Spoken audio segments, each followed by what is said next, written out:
श्री कृष्णा। राधे राधे जी। आज की कथा में आप सभी भक्तों का हार्दिक स्वागत है। भगवान श्री कृष्ण और श्रीमती राधा रानी की कृपा सदैव आप और आपके समस्त परिवार पर बनी रहे। कल की कथा में जैसा कि आपने सुना कि भगवान शिव के मना करने के बावजूद भी माता पार्वती अपने पिता दक्ष के यज्ञ में जाने के लिए तैयार होती हैं और वो वहां पैदल ही अकेली निकल पड़ती हैं। तब नंदी ने चुपचाप से सती को अपनी पीठ पर बिठाया और महादेव जी के करोड़ों भूतादिगण उनके पीछे चलते हैं। सती जी महलों में होती हुई किसी के न बोलने पर उदास होकर महादेव जी की बात याद करती हैं। यज्ञ मंडप में जाती हैं, लेकिन वहां पर भी दक्ष प्रजापति और सभा के सब लोगों को अपनी तरफ देखकर किसी के न बोलने पर सती जी वहां खड़ी होकर रुद्र की आहुति तक पिता की चेष्टा देखती रही। जब दक्ष ने रुद्र को छोड़कर आहुति दी तो सती आंखों में आंसू भरकर अकुलाकर बोली, बड़ों का अपमान करने से कल्याण नहीं होता है। तुमने रुद्र की आहुति नहीं दी है। ये जितने भी ऋषि मुनि महात्मा इकट्ठे हैं, इन्होंने भी तुम्हारी दुष्ट बुद्धि दूर नहीं की। विधाता इनके भी विमुख ज्ञात होता है। सती की ऐसी बातें कहने पर पूषा देवता मुंह फाड़कर हंसने लगते हैं, शुक्राचार्य दाढ़ी और मूंछ फड़फड़ाने लगते हैं और बहुत से भुजा पांव और कक्षाओं को फड़फड़ाने लगे और दक्ष निंदा करने लगा। तब उनकी बातों और पति निंदा सुनने का प्रायश्चित करने के लिए क्रोध से लाल होकर शरीर त्याग करने का विचार करके सबके देखते देखते सती होम की अग्नि में ही गिर पड़ी।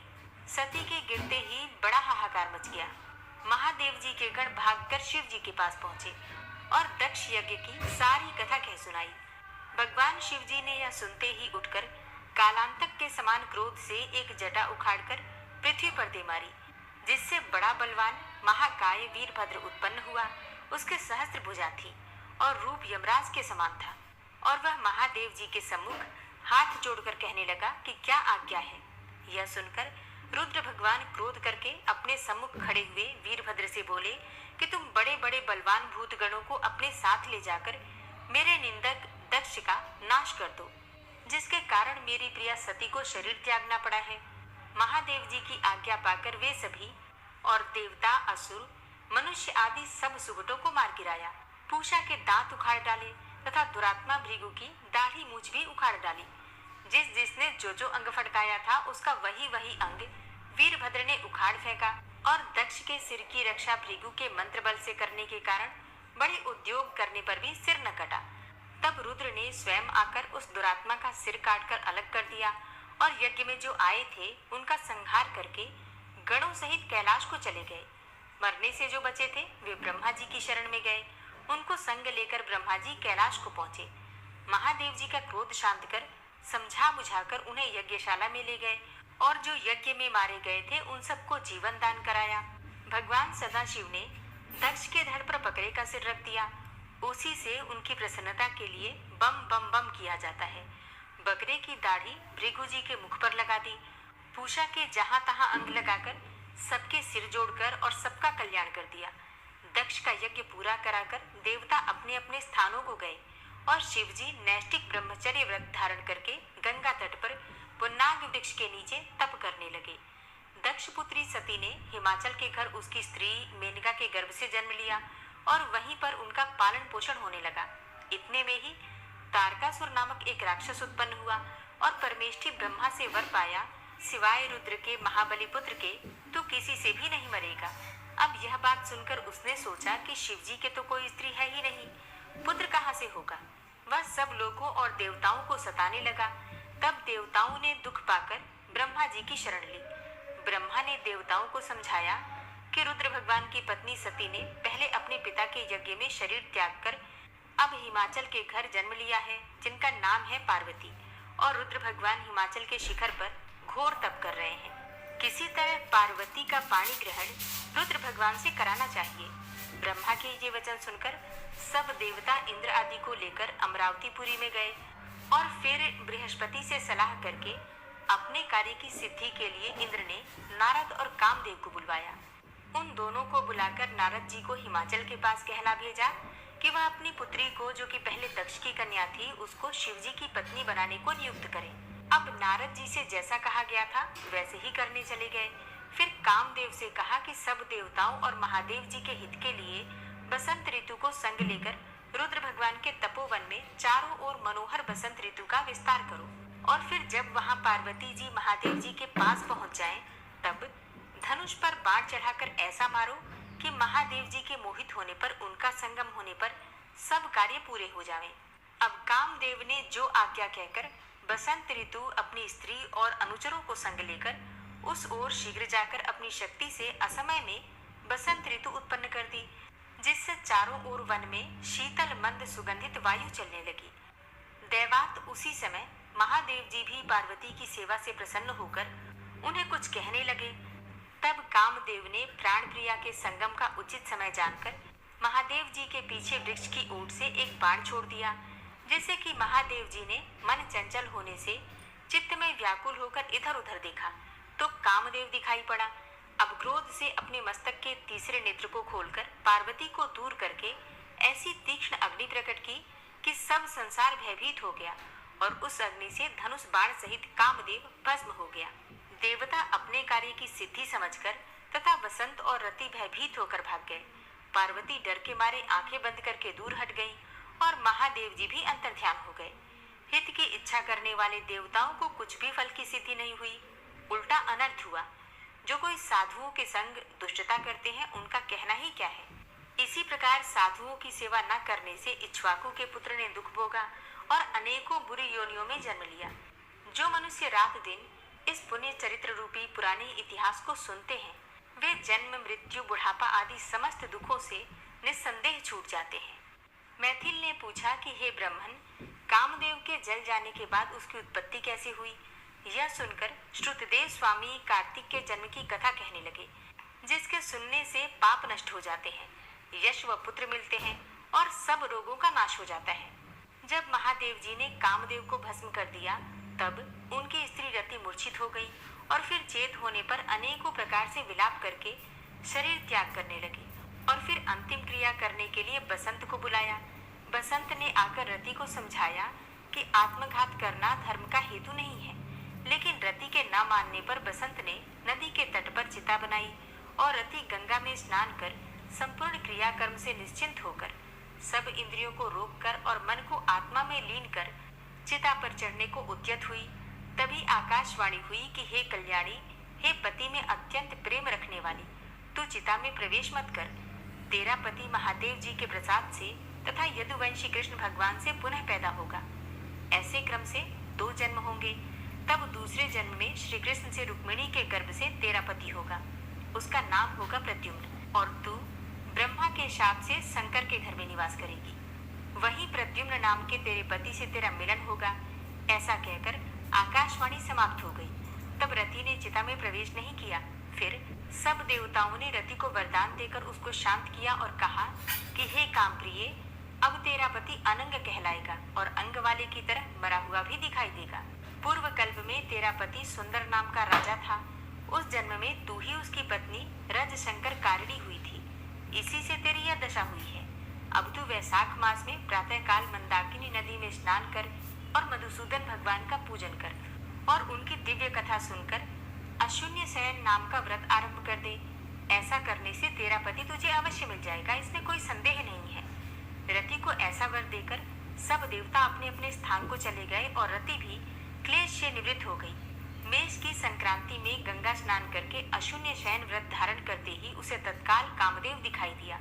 पूर्व कल्प में भी वह ऐसा ही बड़ा धर्मपरायण राजा था, मगर उसने वैशाख मास में कर्तव्य धर्म नहीं किए थे। इसीलिए कामदेव परमात्मा का पुत्र होने पर भी अंगहीन हुआ। जब महादेव जी अंतर्ध्यान हो गए, तब पार्वती जी निराश खड़ी होकर सोचने लगी कि क्या करूं। तब पिता हिमवान उन्हें अपने घर में ले गए। इधर पार्वती जी शंकर जी के रूप और गुणों को देखकर मुग्ध हो गई। मन में शंकर जी को ही अपना पति मान लिया और गंगा नदी के तट पर जाकर तपस्या करने लगी। वे माता पिता आदि सबके समझाने पर भी भूखी प्यासी जटाएं बढ़ाकर सहस्त्रों वर्षों तक महालिंग का पूजन करती रहीं। तब महादेव जी ने सायंकाल में ब्रह्मचारी के वेश में उनके सामने आकर पर्णकुटी पर अनेकों प्रकार की उनसे परीक्षा ली और फिर अपने में दृढ़ देखकर बोले, हे भद्रे, जो तुम्हारी इच्छा हो वही वर मांग लो। तब पार्वती जी ने वर मांगा कि हे रुद्र, तुम मेरे पति हो। तथास्तु, ऐसा ही होगा। ये वर देकर सप्तर्षियों को बुलाकर हिमाचल के पास उन्होंने भेजा। सप्तर्षि हिमाचल के पास पहुंचे और हिमाचल के पूछने पर बोले कि हे राजन, तेरी कन्या पार्वती ने, जो पहले दक्ष की पुत्री थी, अपने पिता के यज्ञ में शरीर त्याग कर तेरे घर में जन्म लिया है। इसका विवाह महादेव जी से कर दो। ये बात सुनकर हिमाचल बोला कि पार्वती महादेव जी को ही अपना पति बनाने को घोर तप कर रही है।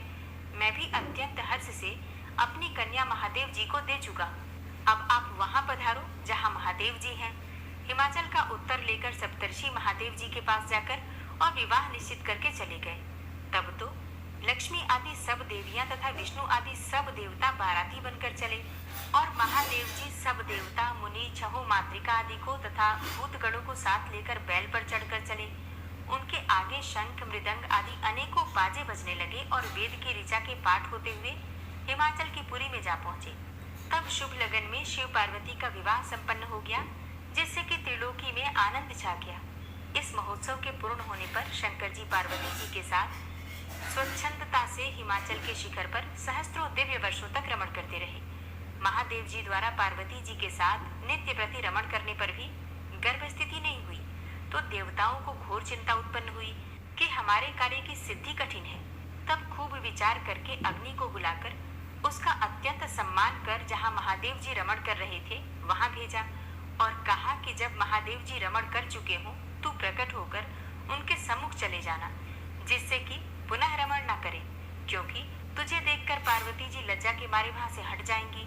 तब तू शिष्य बनकर कामारी शिव जी से प्रश्न कर बहुत सा समय लगा देना। बहुत काल व्यतीत होने पर पार्वती जी के गर्भ से स्वामी कार्तिक का जन्म होगा।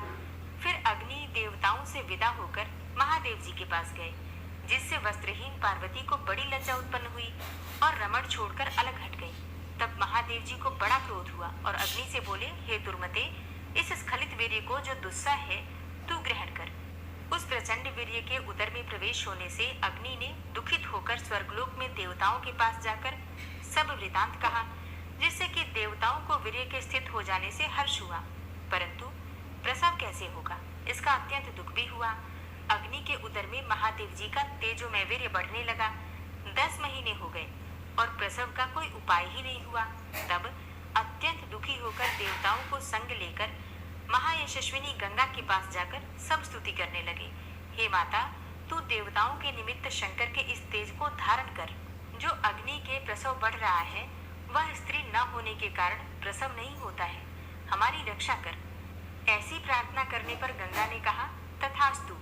तब देवताओं के कहने से अग्नि ने गर्भ मोचन मंत्र से गर्भ का आकर्षण कर शंकर जी के तेज को गंगा जी में छोड़ दिया। यह तेज बड़ा दीप्तिमान और लोकों में असहनीय था।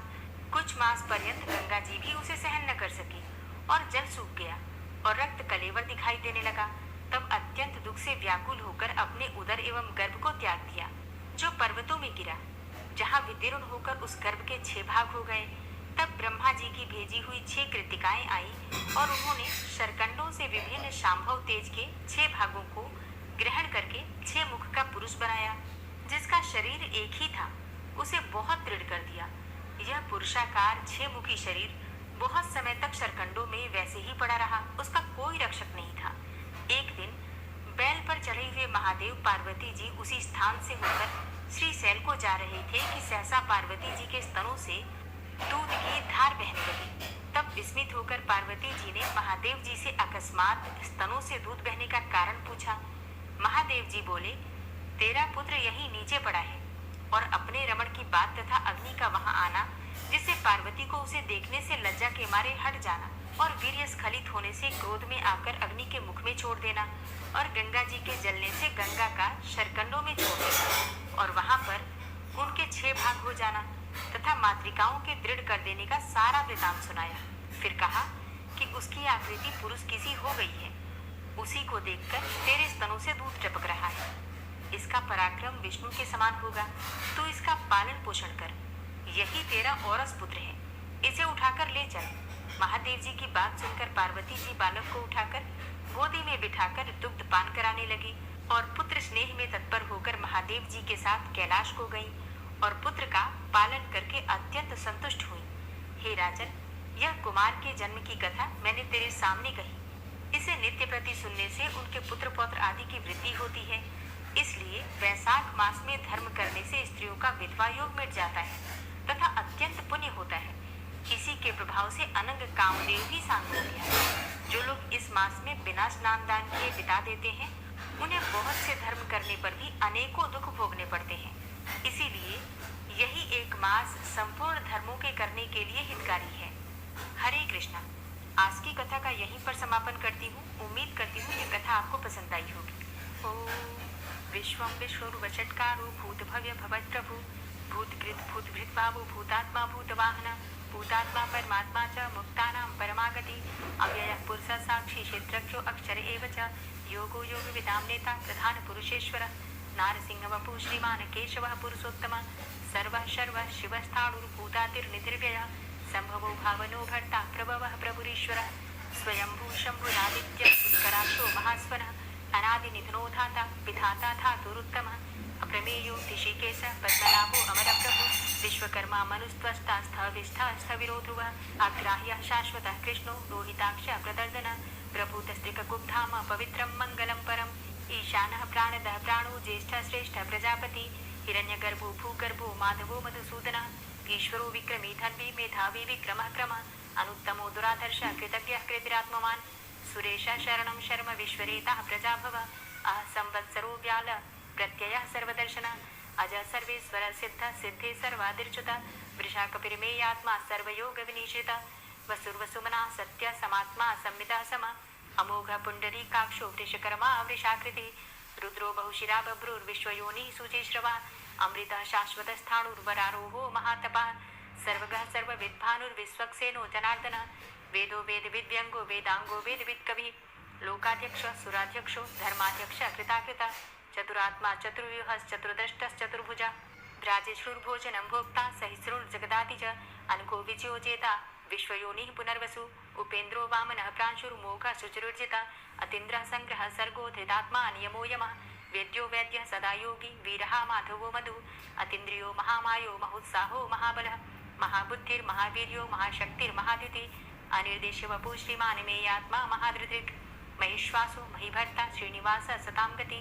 अनिरुद्ध सुरानंदो गोविंदो गोविंदांपति मरीचिर्दमनो हंस सुपर्णो भुजगोत्तम हिरण्यनाभ सुतपा पद्मनाभ प्रजापति अमृत्यु सर्वदिक्सिंह संधाता संधिमान स्थिर अजो दूर्मर्षण शास्ता विश्रुतात्मा सुरारिः गुरुर्गुर्तमोधाम सत्य सत्य पराक्रम निमिषो अनिमिषो श्रग्वी वाचस्पतिरुदारथि अग्रणिर्ग्रामणी श्रीमान न्यायो नेता समीरण सहस्रमुठा विश्वात्मा सहस्राक्ष सहस्रपाद आवर्तनो निवृत्तात्मा समृता संप्रवर्धन असंवर्तको वह निर्निलोधरणीधर सुप्रसाद प्रसन्नात्मा विश्वत्रिक विशुभुग विभु सत्कर्ता सत्कृतः साधु जहर्लोर्नारायणो नरः असंख्येयो अप्रमेयात्मा विशिष्ट शिष्टकृच्छुवि सिद्धार्थ सिद्ध संकल्प सिद्धिद सिद्धि साधनः वृषाहि वृषभो विष्णुर्विष्पर्वा वृषोदरः वर्धनो वर्धमानश्च विविक्तः श्रुतिसागरः सुभुजो दूर्धरो वाग्मी महेन्द्रो वसुदो वसु नैकरूपो बृहद्रूप शिपिविष्ट प्रकाशनः ओजस्तेजो दुधिधर प्रकाशात्मा प्रतापनः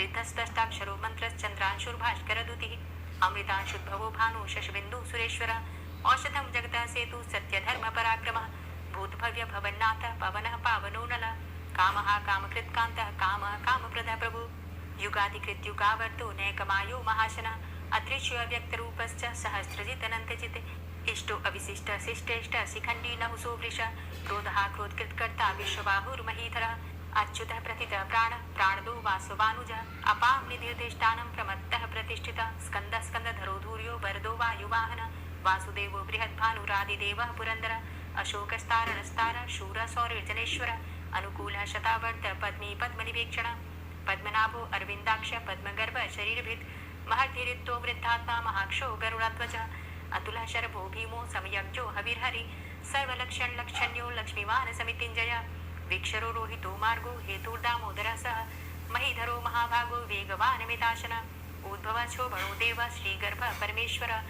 करणं कारणं कर्ता विकर्ता गहनो गुहः व्यवसायो व्यवस्थान संस्थान स्थानदो ध्रुवः परर्ति परमस्पस्तुष्टः पुष्टः सुभेक्षणः रामो विरामो विरजो मार्गो नेयो नयोनयः वीरः शक्तिमतां श्रेष्ठो धर्मो धर्मविदुत्तमः वैकुण्ठः पुरुषः प्राणः प्राणदः प्रणवः पृथुः हिरण्यगर्भः शत्रुघ्नो व्याप्तो वायुरुधोक्षजः ऋतुः सुदर्शनः कालः परमेष्ठी परिग्रहः उग्र संवत्सरो दक्षो विश्रामो विश्वदक्षिण विस्तारस्थावरस्थाणु प्रमाणं बीजमव्ययम् अर्थो अनर्थो महाकोशो महाभोगो महाधन अनिर्विण्ण स्थविष्टभू धर्मयुपो महामख नक्षत्रनेमिर नक्षत्री क्षमा क्षाम समीहन यज्ञ इज्जो महेज्यश्च क्रतु सत्रं सतां गतिः सर्वदर्शी विमुक्तात्मा सर्वज्ञो ज्ञानमुत्तमं सुव्रता सुमुखा सुष्मा सुघोषा सुखदा सुहृता मनोहरो जित्क्रोधो वीरबाहुर्विदारणः स्वापना स्ववसो व्यापी नैकात्मा नैककर्मकृत् वत्सरो वत्सलो वत्सी रत्नगर्भो धनेश्वरः धर्मगुप्त धर्मकृत् धर्मी सदसक्षरमक्षरम् अविज्ञाता सहस्रांसुर्विधाता कृतलक्षणः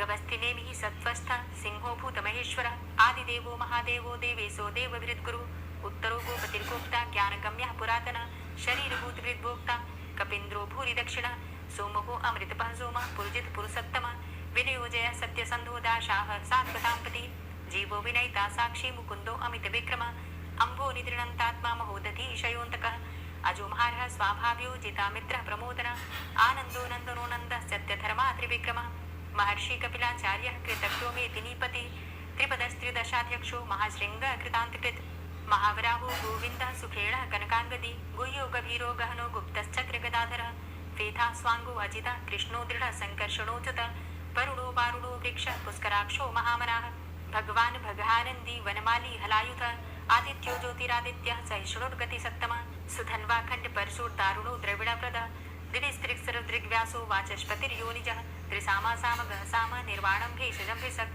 सन्न्यासकृच्छमः शान्तो निष्ठा शान्तिः परायणं शुभाङ्गः शान्तिदस्रष्टा कुमुदः कुबलेशयः गोहितो गोपतिर्गोप्ता वृषभाक्षो वृषाप्रिया अनिवर्ति निवृतात्मा संक्षेप्ता चेमकृच्छिव श्रीवत्सवक्षा श्रीवास श्रीपति श्रीमतांबर श्रीद श्रीश श्रीनिवास श्रीनिधि श्रीविभावन श्रीधर श्रीकर श्रेय श्रीमान लोकत्रयाश्रय स्वक्ष स्वंग शतानंदो नंदिर्ज्योतिर्गणेश्वर विजितात्मा विधेयात्मा सत्कीर्तिश्छिन्न संशय उदीर्ण सर्वतक्षसुर निशा शाश्वत स्थिर पूजयो भूषणो भूतिर्विशोकः शोकनाशन अर्चिष्मानर्चिता कुंभो विशुद्धात्मा विशोधन अनिरुद्धो अप्रतिरथ प्रद्युम्नो अमित विक्रम कालिनेमि निहावीर शौरी सूरजनेश्वर त्रिलोकात्मा त्रिलोकेशः केशवः केशिहारी कामदेवः कामपालः कामीकान्तः कृतागमः अनिर्देशव पुर्विष्णोर्वीरो अनन्तो धनञ्जयः ब्रह्मण्यो ब्रह्मकृत् ब्रह्मा ब्रह्म ब्रह्म विवर्धन ब्रह्मविद् ब्राह्मणे ब्रह्मी ब्रह्मज्ञो ब्राह्मण प्रिय महाक्रमो महाकर्मा महातेजा महुरगः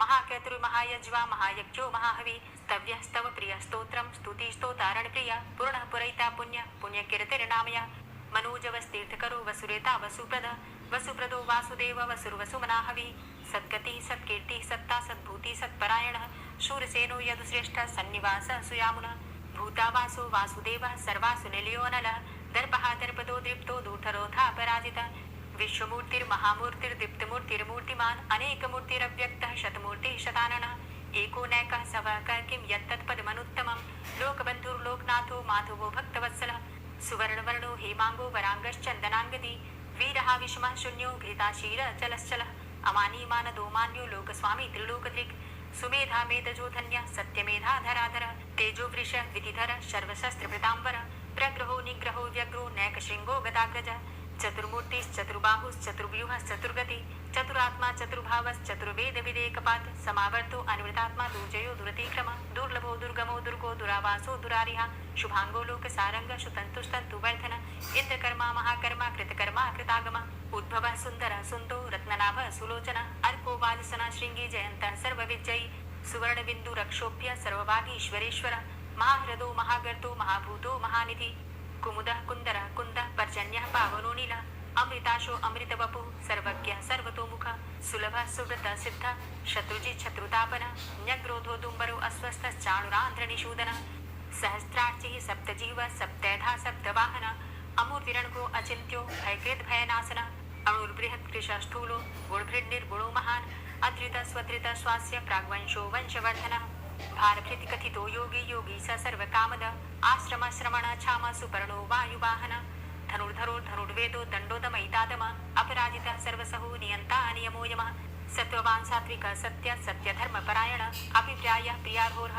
प्रियकृत् कीर्तिवर्धनः विहाय सगतिर्ज्योति सुरुचिर्हुद्भुग्विभु रविर्विलोचनः सूर्य सविता रविलोचनः अनन्तो हुद्भुग्भोक्ता सुखदो नैकजोग्रज अनिर्विण्ण सदामर्षि लोकादेतानमद्भुतः सनात सनातन्तमः कपिलः कपिरव्ययः स्वस्तिदा स्वस्तिकृत् स्वस्ति स्वस्तिभुक् स्वस्ति दक्षिणा रौद्रः कुण्डली चक्रे विक्रमयुर्जति शासना शब्दातिगः शब्दशः शिशिरः शर्वरीकरः अक्रूरः पेशलो दक्षो दक्षिणः क्षमिणाम्बरः विद्वतमो विद्भय पुण्यश्रवणकीर्तना उत्तारणो दुष्कृतिः पुण्यो दुःस्वप्ननाशनः वीरः रक्षणः सन्तो जीवनः पर्यवस्थितः अनन्तरूपो अनन्तसृर्जितमन्युर्भयापः चतुरश्रो गभीरात्मा विदिशो व्यादिशो दिश अनादिर्भूर्भुवो लक्ष्मी सुवीरो रुचिराङ्गदः जननो जन्मादिर्भीमो भीमपराक्रमः आधारनीले योधाता पुष्पहासः प्रजागरः ऊर्ध्वगः सत्पथाचारः प्राणदः प्रणमापण प्रमाणं प्राणनीलियः प्राणभृत् प्राणजीवनः तत्त्वं तत्त्वविदेकात्मा जन्म मृत्यु जरातिगः पूर्वः स्वस्तरुस्तारः सविता प्रपितामहः यज्ञो यज्ञपतिर्यज्वा यज्ञाङ्गो यज्ञवाहनः यज्ञभृत् यज्ञकृत् यज्ञ यज्ञभुक् यज्ञसाधनः यज्ञातिकृत् यज्ञ गुह्यमन्यमन्नादेव च आत्मयोनिः स्वयं जातो वैखानः सामगायनः देवकी नन्दनः स्रष्टा क्षितिसः पापनाशनः शङ्खभृन्नन्दकी चक्री शारं धन्वा गदाधरः रथाङ्गपाणिरक्षोभ्य सर्वप्रहरणायुध ओम नमः इति।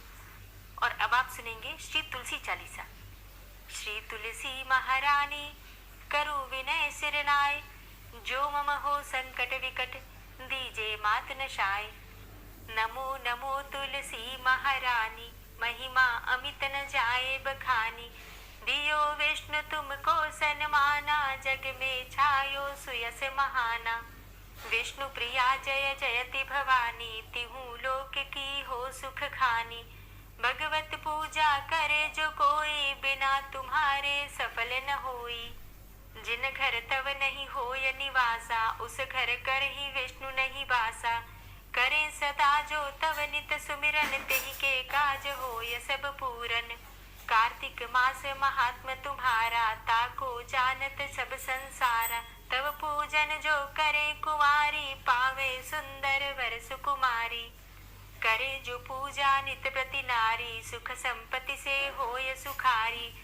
वृद्धा नारी करे जो पूजन, मिले भक्ति होवे पुलकित मन। श्रद्धा से पूजे जो कोई, भवनिधि से तर जावे सोई। कथा भागवत यज्ञ करावे, तुम बिन नहीं सफलता पावे। छायो तब प्रताप जग भारी, ध्यावत तुम्हीं सकल चित धारी। तुम्ही मात यंत्रन तंत्रन में, सकल काज सिद्धि होवे क्षण में। औषधि रूप आप हो माता, सब जग में तव यश विख्याता। देव ऋषि मुनि और तपधारी, करत सदा तव जय जयकारी। वेद पुराणन तव यश गाया, महिमा अगम पार नहीं पाया। नमो नमो जय जय सुख कारणी, नमो नमो जय दुख निवारणी। नमो नमो सुख संपत्ति देनी, नमो नमो अग काटन चेनी। नमो नमो भक्तन दुख हरणी, नमो नमो दुष्टन मद छेनी। नमो नमो भव पार उतारणी, नमो नमो परलोक सुधारणी। नमो नमो निज भक्त उबारणी, नमो नमो जन काज सवारणी। नमो नमो जय कुमति नशावनी, नमो नमो सब सुख उपजावनी। जयति जयति जय तुलसी माई, ध्याऊं तुमको शीश नवाई। निज जन जानी मोहि अपनाओ, बिगड़े कारज आप बनाओ। करूं विनय मैं मात तुम्हारी, पूर्ण आशा करहु हमारी। शरण चरण कर जोरी मनाऊं, निश दिन तेरे ही गुण गाऊं। करहु मात अब मुँह पर दाया, निर्मल होए सकल मम काया। मांगू मातु यही बर दीजे, सकल मनोरथ पूर्ण कीजे। जानू नहीं कछु नेम आचारा, क्षमहु मातु अपराध हमारा। 12 मास करे जो पूजा, तासम जग में और नहीं दूजा। प्रथम ही गंगा जल मंगवावे, फिर सुंदर स्नान करावे। चंदन अक्षत पुष्प चढ़ावे, धूप दीप नैवेद्य लगावे। करे आचमन गंगा जल से, ध्यान करे हृदय निर्मल से। पाठ करे फिर चालीसा की, स्तुति करे मात तुलसा की। यह विधि पूजा करे हमेशा, ताके तन नहीं रहे कलेशा। करे मास कार्तिक का साधन, सोवे नित पवित्र हुई जाहि। है यह कथा महासुखदाई, पढ़े सुने सो भव तर जाई। यह श्री तुलसी चालीसा, पाठ करे जो कोई, गोविंद सो फल पावही जो मन इच्छा होय। तुलसी चालीसा संपूर्ण। और अब आप सुनेंगे तुलसी महारानी की आरती। तुलसी महारानी नमो नमो, हरि की पटरानी नमो नमो। तुलसी महारानी नमो नमो, हरि की पटरानी नमो नमो। धन्य तुलसी पूरण तप कीनो, धन्य तुलसी पूरण तप कीनो। शालिग्राम की बनी पटरानी नमो नमो। तुलसी महारानी नमो नमो, हरि की पटरानी नमो नमो। जाके पत्र मंजरी कोमल, जाके पत्र मंजरी कोमल। श्रीपति कमल चरण लपटानी नमो नमो, हरि की पटरानी नमो नमो। तुलसी महारानी नमो नमो। धूप दीप नैवेद्य आरती, धूप दीप नैवेद्य आरती। पुष्पन की वर्षा बरसानी नमो नमो, हरि की पटरानी नमो नमो। तुलसा महारानी नमो नमो। छप्पन भोग छत्तीसों व्यंजन, छप्पन भोग छत्तीसों व्यंजन।